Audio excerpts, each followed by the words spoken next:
রায়ানকে হারিয়ে চ্যাম্পিয়ন হয়ে গেল পারুল। হ্যাঁ বন্ধুরা, এমনটাই দেখা যাবে। তাই সম্পূর্ণ জানতে ভিডিওটিতে লাইক দিয়ে চ্যানেলটি সাবস্ক্রাইব করে দেখতে থাকুন। গল্পের শুরুতে দেখা যাবে দ্বিতীয় রাউন্ডে রায়ান দীপের সঙ্গে কিছুতে পেরে উঠছিল না। ওইদিকে পারুল বলে, রায়ান এরকম দুর্বল হয়ে যাচ্ছে কেন, ও তো হেরে যাবে। তখন তরিতা বলে, পারুল তুমি এখনো রায়ানের পক্ষ নেবে? তখন পারুল বলে, হ্যাঁ বৌদিদি, আমি রায়ানের পক্ষে আছি। দীপ অনেক ভালো খেলছে ঠিক আছে, কিন্তু আমি চাই রায়ান জিতুক। তখন এই কথাতেই সবাই বলে, কেন? তখন পারুল বলে, হ্যাঁ আমি চাই রায়ান জিতুক, কারণ দীপ দীপ খুব ভালো খেলে ঠিক আছে, কিন্তু রায়ান যদি জিতে যায় না, তাহলে আমি যদি শিরিনের সঙ্গে নাও জিততে পারি, তাহলে শিরিন আর রায়ান দুজনে ফাইনাল উঠবে। তারপরে রায়ান বুঝতে পারবে যে শিরিন কি জিনিস। দুজন একসঙ্গে লড়াই করবে আর দুজন দুজনের বিপক্ষে চলে যাবে। একদম ঠিক কাজ হবে। তখনই সবাই মিলে পারুলের কথায় সহমত হয়। তখন কৌশানী বলে, পারুল হারবে জিতবে সেটা পরের কথা, কিন্তু এভাবেই যদি তুমি আগে হার মেনে নাও, তাহলে তো সমস্যা। তোমাকে জিততেই হবে পারুল। আমি জানি তুমি পারবে। তুমি আর রায়ান দুজন মিলে লড়াই করো, আমি জানি তোমাদের মধ্যে তুমিই জিতবে। আমাদের বসুবাড়ির একজন তো অন্তত জিতবে। তখন পারুল বলে, ঠিক আছে ঠিক আছে পিসিমণি, আমি তো চেষ্টা করব, কিন্তু শিরিন তো চ্যাম্পিয়ন বটে, ওর সঙ্গে কি আমি পেরে উঠবো?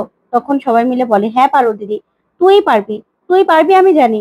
তখন পারুল অনেকটা ভরসা পায়। ওইদিকে দেখা যাবে তুর্য। তুর্য রায়ানের জন্য একটা কফি নিয়ে আসে। হেলথ ড্রিঙ্কস নিয়ে আসলেই বলে, এটা খেয়ে নাও, শরীর একদম চাঙ্গা হয়ে যাবে। তখনই রায়ান সেটা খেতে থাকে। ওইদিকে পারুল পারুল দেখে বলে, ও এখানে কি করছে? এই শয়তানটা আবার কোনো ফোন দিয়ে আসছে না তো? তখনই পিসিমণি বলে, কে? তারপরে তুর্যকে দেখে পিসিমণিও চমকে যায় আর বলে, তুর্য? তখন দেখা যাবে রায়ান কফিটা খায়। ওইদিকে তুর্য মনে মনে বলে, খাও রায়ান খাও, এটা খেয়ে তুমি আস্তে আস্তে ড্রাগে আসক্ত হবে, আর আমি আমি তোমার ড্রাগস কন্ট্রোল করব। হ্যাঁ, এবার হবে আসল মজা। তারপরে দেখা যাবে রায়ান হেলথ ড্রিঙ্কসটা খাওয়া মাত্রই শরীরে যেন প্রচুর এনার্জি চলে আসে। তখন তৃতীয় রাউন্ড শুরু হয়ে যায়। এদিকে রায়ান উঠে যায় আর বলে, দীপ এবার আমাকে হারাবি তো? পারলে হারা।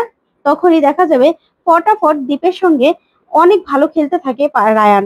ওইদিকে পারুল বলে, কি ব্যাপার, এটা কি হেলথ ড্রিঙ্ক ছিল নাকি কোনো অমৃত, যে খাওয়া মাত্রই ঝিমিয়ে যাওয়া রায়ানও এত এত তরতাজা হয়ে গেল, এতটা শক্তি চলে আসলো ওর মধ্যে?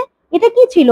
তখন পারুল রায়ানের খেলা দেখে ইমপ্রেস হয়ে যায়। ওইদিকে রায়ান খেলে দীপকে হারিয়ে দেয়। তখন এই রাউন্ডে রায়ান জিতে যায়, আর রায়ান জিতে গিয়ে ফাইনালে উঠে যায় রায়ান। তখন তো পারুল সহ সবাই খুব খুশি, সবাই খুব আনন্দ করতে থাকে, হইচই করতে থাকে।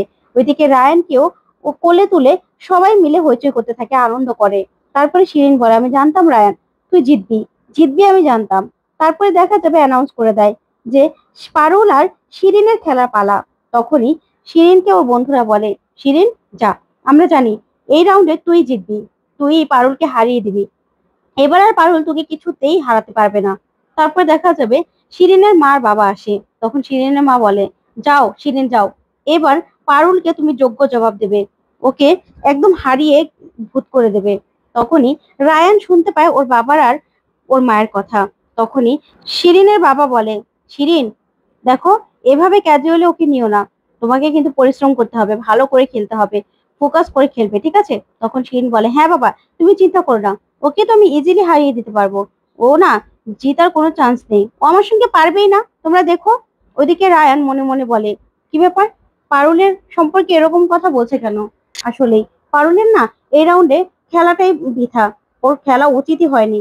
ও বাকিগুলো যেমন করেছে করেছে, কিন্তু ও কি শিরিনের সঙ্গে পারবে? ওইদিকে শিরিন খেলার জন্য প্রস্তুত হয়ে যায়। তারপরে দেখা যাবে দাদুর কাছে পারুল বলে, দাদু আমাকে আশীর্বাদ করুন, আমি যেন শিরিনকে হারাতে পারি। তখন দাদু বলে, আমি জানি পারুল দিদি তুই পারবি, তুই ঠিক জিততে পারবি। তারপরে দেখা যাবে পারুল আর শিরিন ব্যাডমিন্টনে লড়াই করতে থাকে।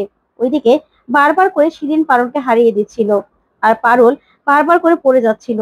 তখন দাদু বলে, পারুল দিদি তো নিজে থেকেই যেন হেরে যাওয়া একটা মেনেই নিয়েছে যে ও হেরে যাবে, না হলে এরকম বাজে খেলোয়াড় তো পারুল দিদি নয়। ওইদিকে পারুল মনে মনে বলে, কি ব্যাপার, আমি তো কোনোভাবেই দেখতেই পাচ্ছি না যেন, এত জোরে জোরে ও কি করছে কি করে, আমি তো ককটাই চোখে দেখতে পাচ্ছি না, আমি জিতবো কি করে?